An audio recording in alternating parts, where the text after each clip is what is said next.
నా జీవితంలో నేను చూసినటువంటి ఒక పరిపూర్ణమైనటువంటి మనిషిని ప్రేమిస్తూ, ప్రకృతిని ప్రేమిస్తూ, వైద్య వృత్తిలోనే కాకుండా సమాజంలో కూడా దానికి స్పందిస్తూ మాలాంటి వాళ్ళకి ఎంతో మందికి ప్రేరణ ఇస్తూ ముందుకు వెళ్తున్నటువంటి వ్యక్తి డాక్టర్ మసూన్ రెడ్డి గారు. మాట్లాడవలసిందిగా యాజమాన్యం నుంచి నేను కోరుతా ఉన్నాను sir. Welcome sir.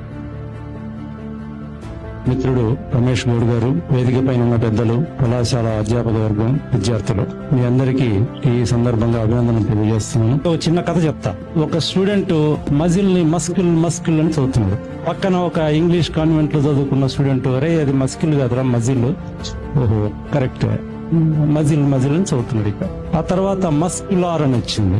C silence అని చెప్పినాడు కదా, మజిలార్ అని చదవడం మొదలు పెట్టినాడు. అరే అది మజిలార్ కాదురా మస్కులార్, అది ఇంకా వీడు బూతులు తిట్టడం మొదలు పెట్టినాడు. అన్ని పల్లెటూరు నుంచి వచ్చినాడు కదా, బాగా బూతులు వస్తాయి. ఇంగ్లీష్ రానటువంటి ఆ స్టూడెంట్ ఈ రోజు యుఎస్ లో ఇంటర్వెన్షనల్ కార్డియాలజిస్ట్. ఒక చిన్న ఏనుగును పట్టుకొచ్చినారు, ఒక చిన్న గుంజకు ఒక సన్నటి తాడుతో కట్టేసినారు.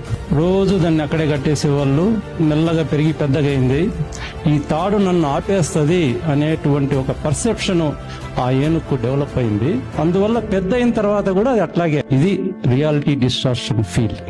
నిన్ను నువ్వు ఏమనుకుంటావో అదే నువ్వు అవుతావు. నీ పక్కనున్న వాడు నీ గురించి అనుకునేది సమస్య కాదు. Let them think what ever they want. Success ను సాధించగలిగినటువంటి శక్తి సామర్థ్యాలు మీ ప్రతి ఒక్కరిలో ఉన్నాయి. మిమ్మల్ని మీరు ఇంట్రాస్పెక్ట్ చేసుకోండి. Thank you.